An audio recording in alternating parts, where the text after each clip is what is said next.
신명기서 274페이지입니다. 신명기서 8장 2절부터 10절까지의 말씀입니다.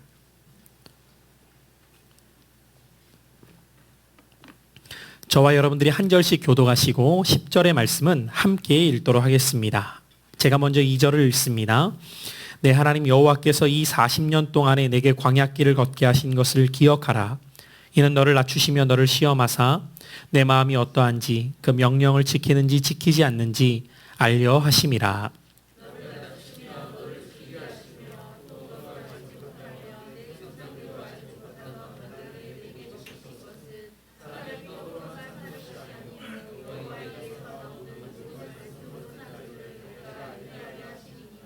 이 40년 동안에 내 의복이 헤어지지 아니하였고 내 발이 부르트지 아니하였느니라.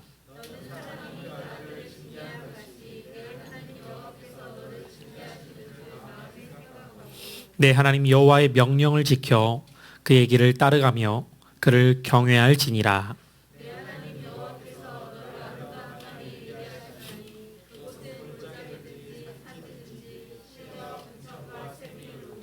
밀과 보리의 소산지요 포도와 무화과와 석류와 감람나무와 꿀의 소산지라.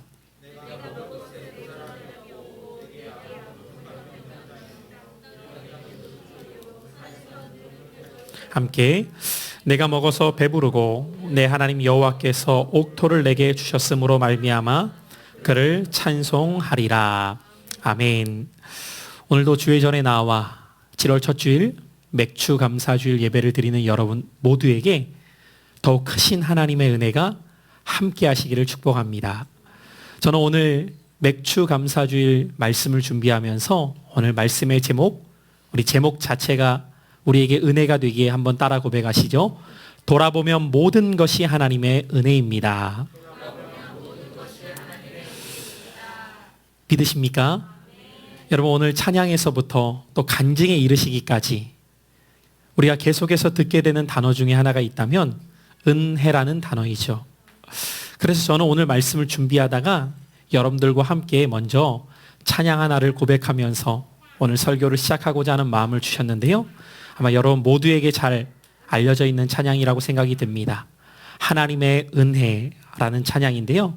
아시는 분들은 함께 가사의 의미를 생각해 보시면서 이 찬양을 우리 함께 고백하면서 오늘 은혜 나누겠습니다.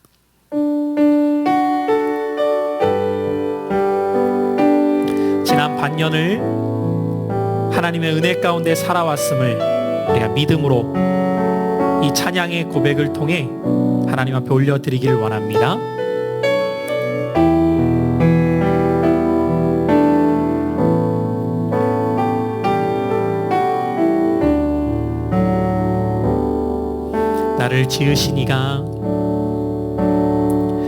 나를 지으신 이가 하나님,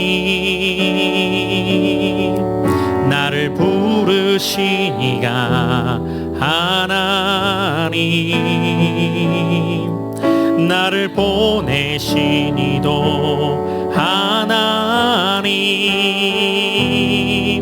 나의 나 된 것은 다 하나님 은혜라.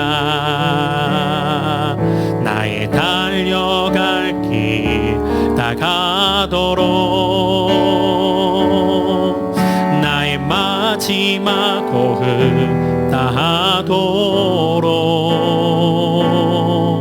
나로 그 십자가 품게 하시니 나의 나 된 것은 다 하나님 은혜라. 한량없는 은혜, 갚을 길 없는 은혜, 내 삶을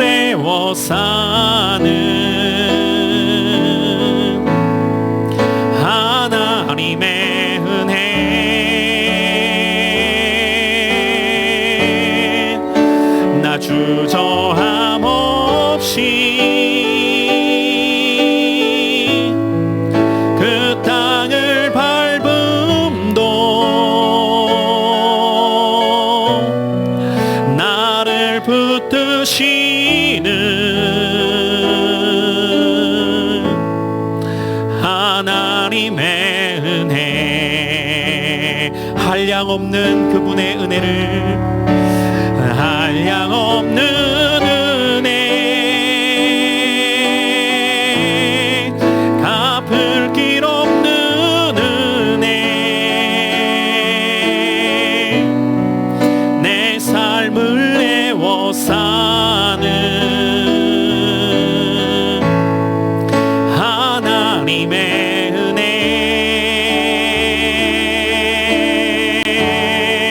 나 주저함 없이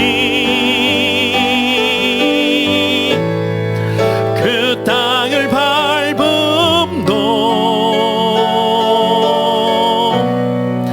나를 붙드시는 하나님의 은혜, 나를 붙드시는, 나를 붙드시는 하나님의 은혜.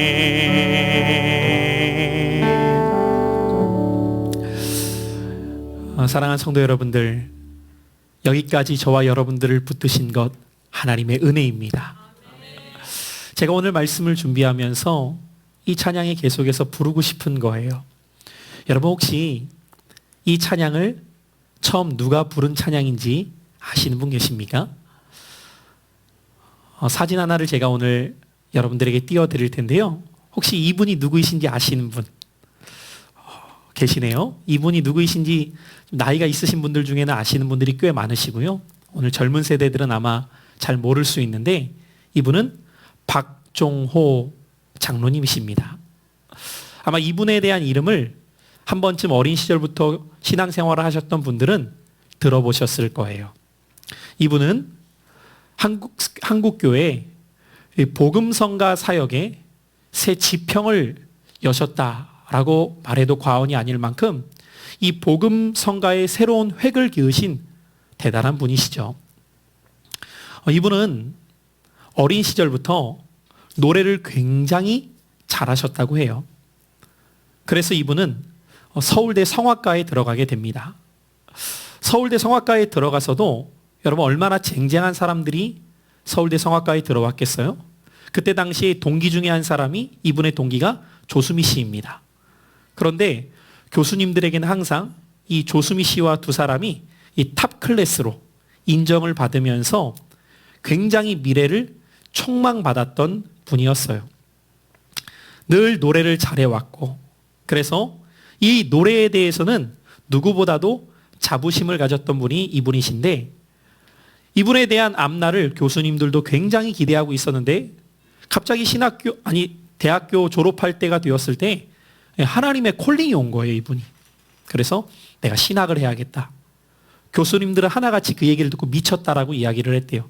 이제 한국에 파바로티 같은 사람이 나올 법한데 왜 갑자기 뜬금없이 신학이냐라고 이야기할 만큼, 그러면서 이분이 이제 한국에서 복음성가 가수로서 많은 활동을 왕성하게 하기 시작합니다.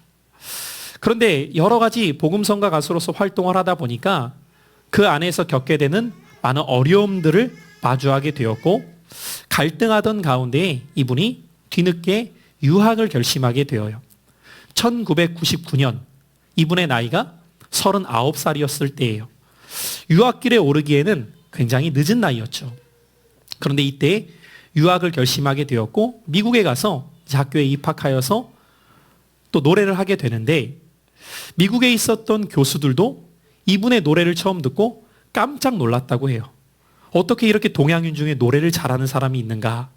그러면서 왜 이제서야 이렇게 뒤늦게 유학을 왔는지 안타까워할 만큼 이분의 실력이 출중했다고 합니다. 그런데 그렇게 미국에서 공부를 하던 중에 예기치 않은 일을 갑작스럽게 겪게 되는데, 어느 날 갑자기 어지러우면서 쓰러지게 되었는데 뇌출혈인 거예요. 다행인 것은 빠르게 병원으로 이송하였고 잘 치료를 받게 되어서 그래도 다시 건강을 회복할 수 있게 되어요. 그런데 이 과정들을 통해서 이 박종호 장로님이 한 가지 깨닫게 된 사실이 있었다라고 고백을 해요. 그것은 무엇이었냐면, 내가 하나님 앞에 참 교만한 사람이었구나. 이것을 깨닫게 되면서 동시에 무엇을 깨닫게 되었냐면 내가 잘나서가 아니라 내가 능력이 있어서가 아니라 내 삶에 주어진 모든 것들이 하나님의 은혜였구나. 이것을 깨달았다고 고백하십니다. 그러면서 그 당시에 이분이 자신의 지인 중에 선교사로 가서 활동하고 있었던 조은하 선교사님이라는 분이 계시는데 그분과 함께 자신이 겪었던 삶을 나누다 보니까 이 선교사님도 해외에서 선교를 하다 보니까 얼마나 어려움이 많겠어요. 서로 이야기를 나누다가 동시에 공감됐던 마음이 하나님의 은혜라는 그 마음이 공감이 되었고 이 조은하 선교사님이 박종호 장로님과 대화를 나눈 그 이야기를 정리해서 글을 쓰게 되었는데 그 글이 하나님의 은혜의 작사가 된 거예요. 그리고 그 이듬해인 2000년에 이 곡이 나오게 된 배경이 됩니다. 이제 이 박종호 장로님이 미국에서의 공부를 다 마치고 한국에서 복음성가 가수로서 활동했던 시간이 너무 힘들었던 시간이다 보니까 다시 한국에 들어오려고 하는 마음은 전혀 생기지 않았다고 해요. 그냥 내가 미국에서 살아가야지. 이런 마음을 갖고 있었는데 한국에 있었던 지인이 지금 한국에서 이곳이 너를 통해서 하나님께서 사역하고자 하는 선교의 영역이 분명히 있으니까 들어와야 된다는 계속한 이 콜링으로 인하여서 결국은 다시 한국으로 들어와서 복음성가 가수로서 활동을 하시게 되어요. 그렇게 오랜 시간을 활동을 해 나가시다가 이분에게 두 번째 큰 시련이 찾아오게 됩니다. 아마 여러분들 가운데에는 몇 해 전에 이 박종호 장로님에 대한 소식들을 보신 분들도 계시겠지만 2016년에 이분이 별다른 지병 없이 여러분 지금 사진에서 보면 알겠지만 이분의 체구가 보통이 아니죠. 이분의 키가 170이 조금 넘는데 이때 당시에 몸무게가 120kg예요. 그러니까 엄청난 체구를 갖고 계신 분인데 그럼에도 당뇨병 하나가 없으셨대요. 그래서 늘 여러분 이런 체구를 유지하려면 보통 먹어서는 안 되거든요. 잘 먹어야 돼요. 이분이 얼마나 잘 드셨다라고 간증 속에서 이야기하는 걸 들어봤더니 혼자 소고기를 2kg를 드신대요. 두근이 아닙니다, 여러분. 2kg면 세금 반이에요. 혼자 한번 고기를 먹을 때 그 정도 드시고 에피타이저로 돼지고기를 한 근 정도를 드셔야 된대요. 그만큼 식성이 좋으셨고 그런데도 뭐 지병이 없다라는 자랑으로 살아오시다가 어느 날 소화가 자꾸 안 되니까 뭐가 불편해서 왜 그런가 싶다가 그냥 한 번도 종합검진을 받아본 적도 없었는데 병원에 가서 종합검진을 받게 됩니다. 그런데 종합검진을 받은 결과가 청천벽력과 같은 이야기를 전해 듣게 되어요. 그 결과가 간암으로 나오게 된 거예요. 그 이야기도 받아들이기 힘든데 그 다음 말은 더 받아들이기 힘든 말이었는데 시한부 선고를 받게 됩니다. 얼마 남지 않았습니다. 처음에 그 이야기를 듣는데 어이가 없더래요. 나처럼 건강한 사람이, 나처럼 지병도 없는 사람이 무슨 간암이고 무슨 시한부 선고야. 도대체 저 사람들이 무슨 말을 하는 거야? 도저히 이해할 수 없는 이야기들이었죠. 그런데 병원에 입원한 상태로 하루하루 자기가 처한 현실을 보니까 어느 순간 죽음을 받아들일 수밖에 없는 자기의 모습을 보게 되더라는 것이죠. 여러분 이 상황에 놓여 있게 될 때에 하루아침에 자기의 인생이 바뀐 거예요. 병실에서 하루하루 죽음을 기다릴 수밖에 없는 자신의 삶 속에서 그곳에서 하나님께서 자신에게 한 찬양과 말씀을 떠올리게 해주셨다고 이분은 고백하십니다. 그 말씀이 바로 시편 121편 1절로 2절의 말씀이었어요. 내가 산을 향하여 눈을 들리라. 나의 도움이 어디서 올까? 나의 도움은 천지를 지으신 여호와에게서로다. 일전에 자신이 이 말씀을 가지고 불렀던 노래가 떠오르면서 이 말씀이 떠올려지는데 그런데 문제는 무엇이냐면 이 말씀을 찬양으로도 고백하고 말씀으로도 기억하지만 현실의 모습은 전혀 희망이 보이지 않더라는 거예요. 그게 더 괴롭더라는 것입니다. 그 순간에 이 박종호 장로님의 고백을 들어보니까 차라리 하나님께서 내 마음 가운데라도 너 살 수 있어, 내가 너 회복시켜 줄 거야 라는 이 치유의 음성이라도 들려주셨으면 좋겠는데 전혀 그런 음성은 들리지도 않고 전혀 그런 마음이 자기 안에 생기지 않더래요. 하루하루 고통스러운 시간 가운데에서 도대체 왜 내가 이렇게 되었는가? 하나님이 나를 과연 살려주실 수 있을까? 이런 시간들을 보내고 있을 때, 그런데 불현듯 그 침상에서 자기 마음 가운데에 들어오는 한 가지 생각이 있었는데, 그 생각이 무엇이었다고 이분은 고백하시냐면, 내가 살아도 혹은 내가 죽어도 하나님은 진짜 계신 분이야. 이 마음이 뜬금없이 자기의 마음 가운데 들어오더래요. 나를 고치셔도, 나를 안 고쳐주셔도 하나님은 진짜 계신 분이야. 이 생각을 갖게 되었고, 그 와중에 당시 자신이 입원했던 병실, 그리고 자신이 그럼 살려면 어떤 방법이 있느냐라는 이야기가 오가는 중에 그 당시에 자신의 수술을 집도했던 분이 온누리교회 장로님이셨는데, 이분이 이 간암 수술의 권위자로서 이 수술을 할 수 있는 유일한 국내의 의사이셨던 거예요. 이분의 말이, 당신이 살기 위해서는 당신의 간을 다 드러내고 다른 사람의 새로운 간을 이식받는 방법 외에는 다른 방법이 없더라는 거예요. 그런데 여러분들, 누가 함부로 간을 쉽게 이식해 주겠습니까? 그리고 이분이 이렇게 체격이 크다 보니까 간도 한 사람의 이식으로는 될 수가 없기 때문에 두 사람이 필요하다는 거예요. 그런 가운데에 이분의 두 딸이 있었어요. 미국에서 공부하고 있었던 딸들이 이 아버지에 대한 소식을 접하게 되면서 가족회의를 하게 되었겠죠. 어떻게 우리가 해야 될 것인가? 뭐 다른 결정의 방법이 없는 거예요. 아빠를 살릴 수 있는 방법은 간을 누군가가 이식해야 되는데 두 사람이 필요하다면 우리가 그 일을 할 수밖에 없겠구나. 여러분들이 만약에 자녀의 입장이라면 쉬운 결정이 아니겠죠. 그리고 첫째 딸과 막내 딸이 들어와서 이제 간 이식에 대한 과정에 대한 이야기를 듣게 되어요. 근데 참 감사한 것은 이 두 자녀의 딸에게도 믿음이 있었던 것 같아요. 그런데 그 가운데 이 둘째 딸이 그런 생각을 했다는 거예요. 만약에 이 간 이식을 하다가 우리 둘 다 문제가 생기면 아빠, 우리 둘 다 살 수가 없을 텐데 그럼 남은 엄마는 어떡하나? 이 생각을 하게 되니까 끔찍하더라는 거예요. 그래서 이 둘째 딸이 겁도 없이 무슨 기도를 했다고 나중에 아빠한테 얘기를 하냐면, 하나님, 내 간만으로 아버지가 이식될 수 있는 수술이 가능케 해주세요. 이 기도를 했다는 거예요. 그리고 의사의 조언에 따라 이제 먼저 둘째 딸이 들어가서 수술을 하고 첫째 딸이 이어서 수술하는 이 수술의 과정을 잡게 되었고, 둘째 딸이 들어가서 수술을 먼저 하게 됩니다. 나중에 이 장로님의 간증을 들어보니까 둘째 딸은 그렇게 생각을 했대요. 내 간을 이식하면 나는 죽는구나. 그렇게 생각을 하고 수술을 받았다는 거예요. 아빠를 위해서 내 간을 주면 나는 죽는구나. 16시간이라는 장시간의 수술이 진행이 됩니다.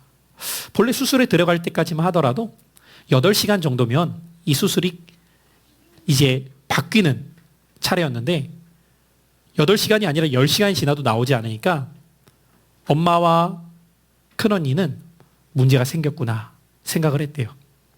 그런데 이 16시간의 수술을 끝내고 나온 의사의 말이, 수술이 잘 되었습니다. 언니의 간까지 사용하지 않아도 될 것 같습니다. 수술하려고 열어봤더니 하나님의 은혜였던지 둘째 딸의 간이 엄청 컸다는 거예요. 그래서 둘째 딸의 간으로만 떼어서 이식을 해도 아빠가 살 수 있게 되었다는 거예요. 여러분 한번 생각해 보세요.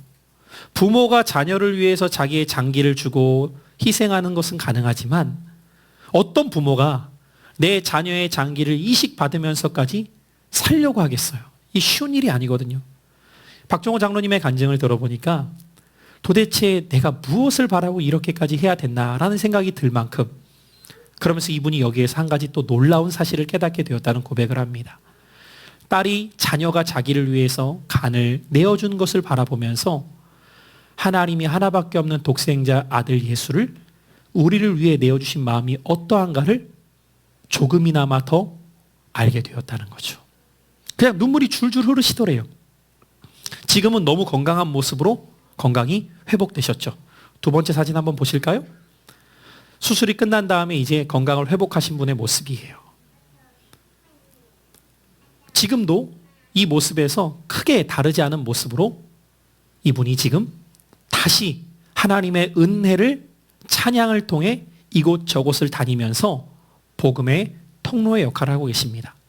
완치되신 지금은 다시 하나님의 은혜를 고백하는 삶을 살아가시는 이분은 자신이 겪은 일을 돌아보면서 이렇게 고백을 하셨어요.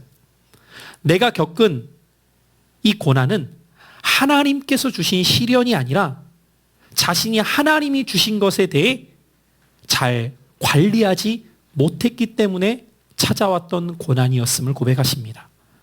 그러면서 뭐라고 덧붙여서 말씀하시냐면 나의 제대로 된 관리하지 못해서 찾아온 고통 중에서도 하나님은 은혜를 베풀어 주신 분이시다.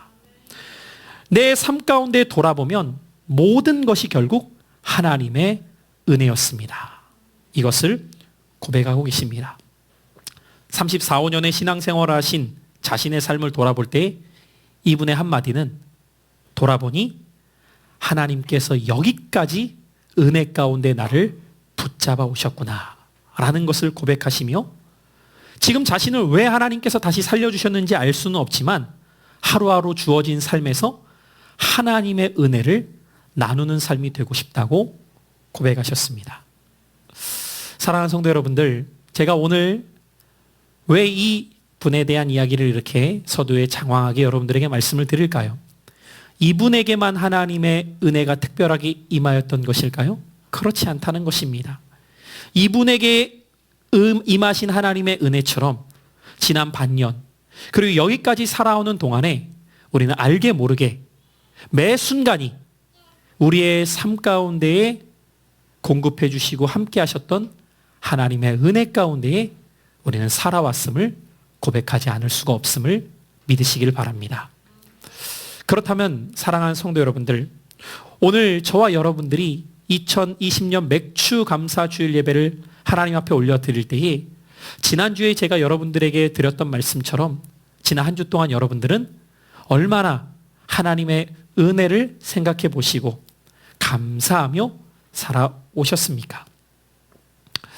오늘 우리가 함께 읽은 이 신명기의 말씀은 이스라엘 백성들이 애굽에서 나와서 광야에서 40년의 시간을 지난 다음에 이제 가나안 땅을 목전에 두고 눈앞에 두고 모세와 함께 모압 평지에서 그 가나안 땅을 바라보면서 모세를 통해 듣게 되는 말씀들이 기록된 것이 신명기의 말씀이에요. 지난 40년의 생활을 돌아보면서 모세는 특별히 오늘 말씀을 통하여서 이 아무것도 없는 광야 속에서도 하나님께서 우리에게 베풀어 주신 은혜가 무엇인지를 출애굽 2세대들에게 전하고 있는 내용이 오늘 본문의 내용인 것입니다.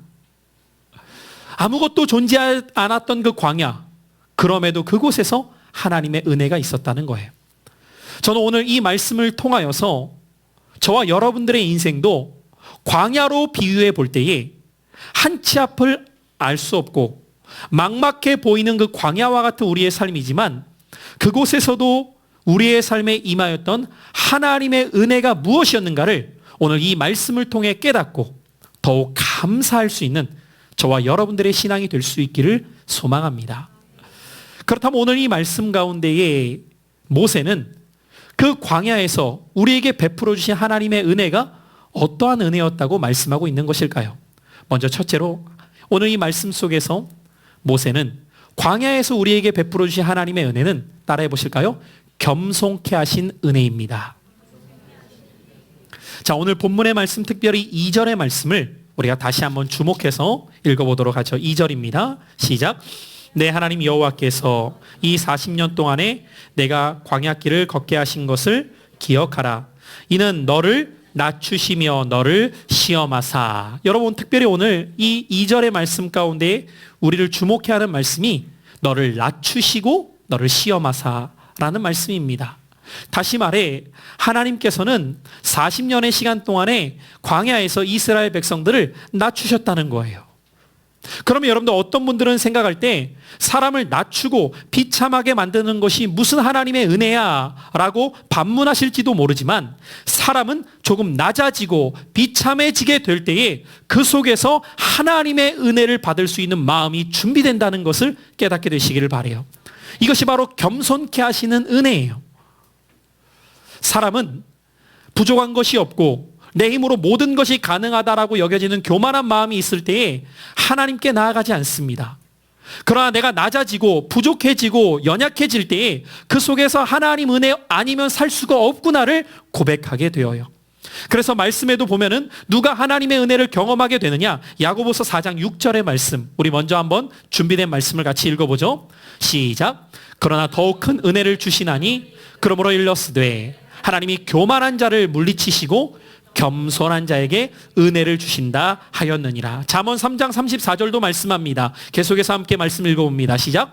진실로 그는 거만한 자를 비웃으시며 겸손한 자에게 은혜를 베푸시나니.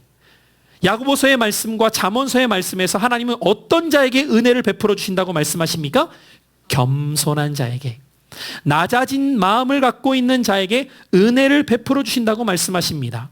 그렇다면 지금 광야에 있었던 이스라엘 백성들에게 하나님께서 그들을 낮추신 방법은 어떠한 방법을 통해 낮추셨냐면 배고픔과 굶주림을 통해 그들을 낮추셨어요.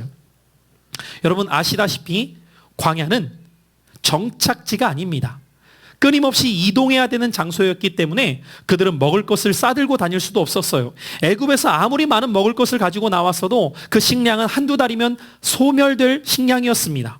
그런데 40년의 시간 동안 그들이 광야에서 지냈다는 것은 하나님께서 공급해 주시는 은혜가 아니고선 살아갈 수 없다는 의미였죠. 그런데 이 백성들은 때로는 물을 주시고 때로는 양식을 주셨지만 그 가운데에서 그들이 하나님의 은혜에 감사하지 못했을 때 하나님은 그들을 배고픔과 굶주림의 상황 가운데 처하게 하셔서 무엇을 깨닫도록 명하셨냐면 하나님의 은혜가 아니고서는 우리가 여기에서 살아갈 수 없겠구나 라는 것을 깨닫게 하셨던 것이죠. 하나님께서는 낮추심을 통해 인간이 독립적인 자립적인 존재가 아니라 의존적인 존재가 될 수밖에 없음을 가르쳐 주십니다. 여러분 지난 반년을 한번 돌아보세요. 지난 반년을 돌아볼 때 어떤 분들은 이런 생각이 먼저 드실 수도 있어요. 감사한 것을 생각해 보려고 해도 나는 부족했는데, 나는 모자랐는데, 나는 없었는데, 나는 힘들었는데 이런 생각이 드시는 분들이 계신다면 그 또한 은혜라는 것을 깨닫게 되시길 바라요. 어떤 은혜요? 그렇기 때문에 하나님께 나아가는 것, 그렇기 때문에 하나님을 찾는 것, 그렇기 때문에 하나님 없이는 살아갈 수 없다는 것을 깨닫게 된 것. 여러분 지금 우리는 코로나19로 인하여서 인간의 한계와 연약함과 무능력함을 마주하고 있습니다. 여러분 지금 우리가 살고 있는 21세기를 사람들은 무엇이라고 말합니까? 최첨단 문명 기술을 살고 있는 시대라고 말해요. 불과 몇십 년 전에는 상상도 하지 못했던 일들을 경험하는 시대라고 말합니다. 그럼에도 불구하고 여러분들 하나의 바이러스 앞에서 속수무책 무능력함 속에 하루하루를 살고 있는 인간의 현 주소를 우리는 또한 보고 있어요. 여러분 이 상황을 통해서 우리는 무엇을 배우게 됩니까? 겸손을 배우게 돼요. 아무리 사람이 똑똑하고 지혜롭다고 말해도 질병 앞에서 무능력한 인간의 모습을 보면서 우리는 인간의 낮아짐과 겸손을 배우게 되는 것이죠. 여러분 지금 이 코로나19로 인하여서 지금 전 세계 그리스도인들에게 가장 많이 불려지는 곡이 있어요. 그 곡의 제목이 Waymaker라는 곡입니다. 우리말로도 이미 번역이 되었는데 제목이 길을 만드시는 분이라는 제목으로 번역이 되었어요. 이 찬양의 후렴구 가사를 보면 이렇게 기록이 되어 있어요. 우리말 번역으로 보면 그는 큰 길을 만드시는 분, 큰 기적을 행하시는 분, 그는 우리 하나님, 약속을 지키시는 분, 어둠 속을 밝히시는 분, 그는 우리 하나님. 여러분 지금 우리가 놓여 있는 상황이 어둠 아닙니까? 한 치 앞을 알 수 없어요. 우리가 놓여 있는 상황이 길이 보이지 않는 상황 아닙니까? 어떤 길로 나아가야 될지를 알지를 못해요. 이 길인가 해서 가보면 또 막혀요. 저 길인가 해서 가보면 또 막혀요. 하루하루 확진자가 들쑥날쑥합니다. 치료할 수 있는 치료제가 개발되는 것처럼 보이다가도 또다시 그 일이 미궁에 빠지는 일들을 우리는 계속해서 접하고 있습니다. 이 일을 통해서 우리는 무엇을 깨닫게 되죠? 인간의 연약함이에요. 그리고 거기에서 끝나는 것이 아니라 그렇기 때문에 우리는 겸손할 수밖에 없구나. 다시 말해 하나님의 은혜 없이는 우리는 살아갈 수 없는 자이구나를 깨닫게 되는 것입니다. 하나님은 광야 40년을 통해 이스라엘 백성들에게 그것을 가르쳐 주셨다는 거예요. 이것이 은혜라는 거예요. 너희를 낮추신 것, 그것이 은혜라. 그것을 통해 하나님을 찾을 수 있기에. 여러분, 지난 반년 속에 우리는 부족함과 연약함과 무능력함을 경험하는 시간들을 보내고 있습니다. 그러나 그것이 우리에게 불행만이 아니라 이 일들을 통해 하나님을 찾을 수 있는 은혜가 우리에게 주어졌음을 깨닫게 될 때 우리는 하나님께 감사할 수 있을 줄 믿습니다. 두 번째로 오늘 이 말씀 속에서 광야 40년 속에 그들에게 베푸신 하나님의 은혜가 무엇이었는가를 우리 계속되어지는 3절을 통해 한번 읽어보죠. 8장 3절입니다. 시작. 너를 낮추시며 너를 줄이게 하시며 또 너도 알지 못하며 내 조상들도 알지 못하던 만나를 내게 먹이신 것은 사람이 떡으로만 사는 것이 아니오 여호와의 입에서 나오는 모든 말씀으로 사는 줄을 내가 알게 하려 하심이니라. 오늘 이 말씀을 통해 하나님께서 40년 광야를 통해 그들에게 베푸신 은혜를 따라해 보시죠. 공급해 주신 은혜. 공급해 주신 은혜임을 오늘 말씀해 주고 계시는 거예요.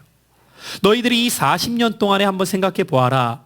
너희 조상들도 알지 못하던 만나를 너희들에게 먹여주셨다. 공급해 주셨다. 라고 말씀하십니다. 여러분, 지난 반년을 돌아볼 때 여러분들의 삶은 어떠십니까?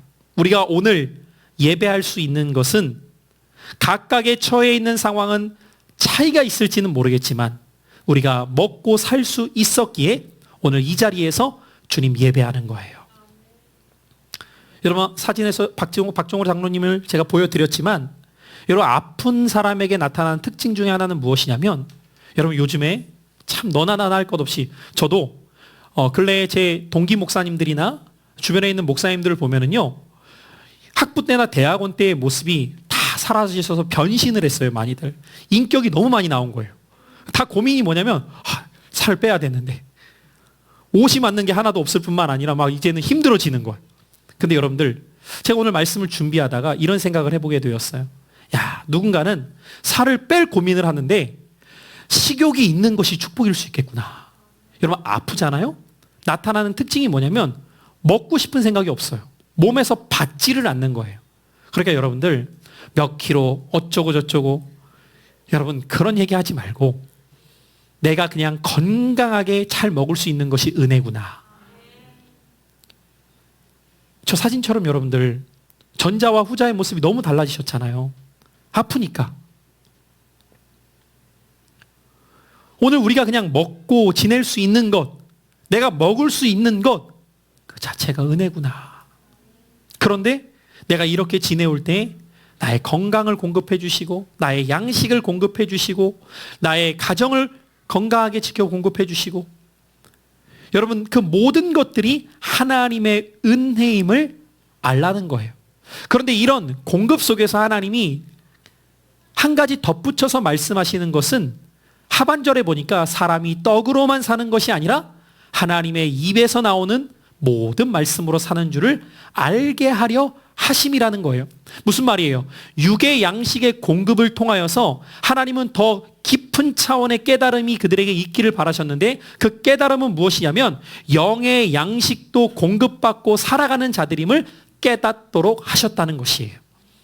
여러분, 지난 반년 동안 여러분들이 오늘 이곳에서 예배할 수 있는 것은 하나님께서 영적으로도 여러분들을 공급해 주셨기에 우리가 오늘 이곳에 모여서 하나님 예배한다는 사실을 깨닫고 감사하시기를 바라요.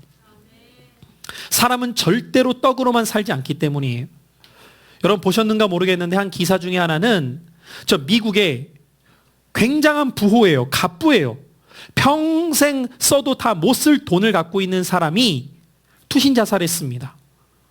왜 죽었는가를 조사해 봤더니 코로나로 인하여서 극심한 우울증에 시달리다가 자살했다는 거예요. 야, 우리가 돈은 없지만 자살할 생각은 안 하잖아요. 코로나로 인해서 돈이 없어서 힘들고 어렵지만 죽을 생각 여러분들 하는 분들 모르겠어요. 혹시 계시나? 계시면 목양실로 오세요? 없잖아요, 여러분들. 왜 그래요? 하나님이 마음과 생각을 지켜주셨기 때문이에요. 여러분, 영적으로 공급받기 때문에 하나님이 우리를 지켜주시는 거예요. 오늘 그 은혜가 저와 여러분들에게 임한 은혜임을 기억할 때 감사하는 거죠. 여러분, 은혜도 하나님 말씀을 통해 내가 은혜 받는 것도 내가 노력해서 되는 게 아니에요. 하나님이 공급해 주시기 때문에 가능한 거예요. 오늘 그것을 깨닫고 감사하시기를 바라요. 아, 그렇구나. 내가 여기까지 지내온 것 모든 것이 하나님의 공급해 주신 은혜였기 때문에 가능하구나. 한 가지 더 우리가 살펴볼 때 세 번째로 오늘 광야 속에서 하나님께서 베풀어 주신 은혜가 무엇이었는가? 오늘 본문 4절인데 우리 한번 4절을 같이 볼까요? 시작. 이 40년 동안에 내 의복이 헤어지지 아니하였고 내 발이 부르트지 아니하였느니라. 여러분, 의복이 헤어지지 않고 발이 부르트지 않았대요. 어떤 은혜를 말하고 있는 거예요? 돌보심의 은혜입니다. 광야에서 40년 동안에 하나님께서 그들에게 어떤 은혜를 베풀어 주셨냐면 돌보심의 은혜를 베풀어 주셨다는 거예요. 여러분, 오늘 우리 찬양 인도자도 여러분들과 함께 고백한 찬양이지만 제가 참 좋아하는 찬양이죠. 아, 하나님의 은혜로. 그런데 여러분들, 이 찬양이 마지막 부분이 조금 개사되었는데 저는 예전 버전이 더 좋은 것 같아요. 후렴구를 보면 요즘에는 늘 보호해 주실 것을 이렇게 말하는데 예전 찬양은 늘 돌보아 주실 것을, 저는 이게 훨씬 더 와닿는 것 같아요. 오늘 찬양 인도했던 우리 서호근 집사님, 제가 어제 그 가정을 가서 가정 예배를 드렸어요. 우리 출산한 집사님과 또 태어난 우리 단이, 우리 축복해 주기 위해서 가정에 지난주에 왔길래 제가 토요일 날 가서 예배를 드려주는데 제가 집에 가보면서 깜짝 놀랐어요. 그래서 뭐라고 물어봤냐면 혹시 집이 바뀌었어요? 물어볼 만큼 모든 구조가 다 바뀌어 있는 거예요. 어떻게 바뀌었을까요? 다니에게 맞춰서 세팅이 다 바뀐 거예요. 다니가 태어나기 졌을 때 갔을 때 분위기와 다니가 태어난 다음에 갔을 때 분위기가 180도 바뀌어 있는 거예요. 여러분, 이제 갓 태어난 아이, 그 아이가 건강하게 성장할 수 있는 유일한 비결은 부모의 돌봄입니다. 여러분, 아이가 배고프다고 젖 줘 그래요? 이제 막 태어났는데 젖, 밥, 이런 아이 없죠? 아이가 태어났는데 덥다고 옷을 자기가 막 스스로 입어요? 춥다고 막 입고 덥다고 벗어요? 불가능하죠. 하나부터 끝까지. 대소변 하나도 부모가 다 돌보아 주는 거예요. 만약에 여러분 부모의 돌봄이 없다, 그 아이 어떻게 돼요? 죽는 거예요.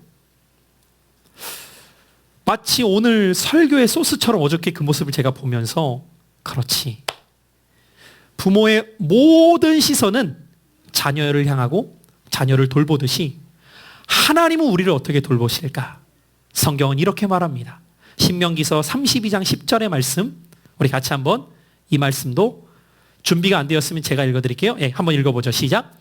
여호와께서 그를 황무지에서 짐승이 부르짖는 광야에서 만나시고 호위하시며 보호하시며 자기의 눈동자같이 지키시도다. 어떻게 지키신다고요? 눈동자같이. 시선을 떼지 않는다는 거예요. 부모의 시선이 마치 자녀를 향해서 집중되어 있듯 하나님은 그분의 자녀들인 저와 여러분들을 향해 그 시선이 눈동자같이 지켜주신대요. 여러분, 오늘도 여러분들이 이곳에 나와서 예배할 수 있는 것이 감사하세요? 여러분, 이런 건강을 하나님 돌보아 주시지 않잖아요? 아무리 여기에서 와서 예배 드리고 싶어도 예배 드릴 수 없어요. 혹시 여러분들 예배당까지 와서 예배 드리는 게 너무 힘들다고 생각하는 분들 계세요? 그때 하나만 기억하세요. 내가 건강하게 걷는 것이 축복이구나. 여러분에게는 지극히 당연한 이 모습이 어떤 이에게는 간절히 소원하는 일이란 말이에요. 내가 예배당까지 내 발로 걸어가서 예배 드리고 싶다. 이걸 그렇게 원하는 분이 있단 말이에요. 사랑하는 성도 여러분들, 그분의 돌보심이 아니면 우리는 단 하루도 건강하게 살아갈 수 없는 연약한 자예요. 박종호 장로님이 얘기하시잖아요. 어제까지 내가 별 탈 없었는데 소화가 좀 되지 않아서 그냥 검진을 받았는데 당신 간암입니다. 얼마 못 삽니다. 누가 상상이나 했겠냐고요. 여러분 혹시 오늘 이 자리에 있는 우리들 가운데 내 건강을 자신할 수 있는 사람이 몇이나 있을까요? 겉으로 볼 때는 건강해 보여도 내 속에 있는 장기가 어떤 일이 일어날지 우리는 아무도 알 수 없는 삶을 살아가잖아요. 그렇기에 오늘 이곳에서 그냥 예배를 내가 드릴 수 있다는 것 자체도 돌보심의 은혜구나. 여러분 이 은혜를 기억할 때 우리는 감사할 수 있는 거예요. 그러면 여러분들 지금 세 가지를 말씀드렸는데 겸손케 하시는 은혜, 공급해 주시는 은혜, 돌보아 주시는 은혜, 이 세 가지를 우리가 떠올릴 때 한 분이 생각나게 됩니다. 그분은 바로 예수 그리스도이십니다. 그분은 이 땅에 오셔서 당신이 겸손의 왕으로 오셔서 우리를 겸손케 하시는 은혜를 주시는 분이에요. 그분은 가난한 자, 병든 자, 소외된 자들에게 찾아오셔서 필요를 채워주신 분이세요. 그분은 험한 세상을 살아가는 한 사람 한 사람의 인생에 찾아오셔서 보호하시고 돌보아 주시는 분이십니다. 그 주님을 믿고 살아가는 것이 저와 여러분들이. 그럼 여러분들 그 주님의 은혜를 경험하려면 어떻게 해야 될까요? 누가 그 은혜를 경험할 수 있을까요? 먼저 그분의 자녀가 되는 자가 그 은혜를 누릴 수 있는 거예요. 오늘 본문 5절로 돌아가 보세요. 우리 본문 5절의 말씀 같이 한번 읽어봅니다. 시작. 너는 사람이 그 아들을 징계함 같이 내 하나님 여호와께서 너를 징계하시는 줄 마음에 생각하고. 그 아들을 징계함 같이라는 말씀을 통해 여러분들 자녀된 자가 부모의 은혜를 누리듯이 오늘 저와 여러분들이 겸손의 은혜, 공급의 은혜, 돌보심의 은혜를 누리려면 내가 확실히 하나님의 자녀가 되어야 돼요. 여러분 하나님 자녀 되셨어요? 누가 그분의 자녀 돼요? 영접하는 자, 곧 그 이름을 믿는 자들에게는 하나님의 자녀가 되는 권세를 주신다고 했어요.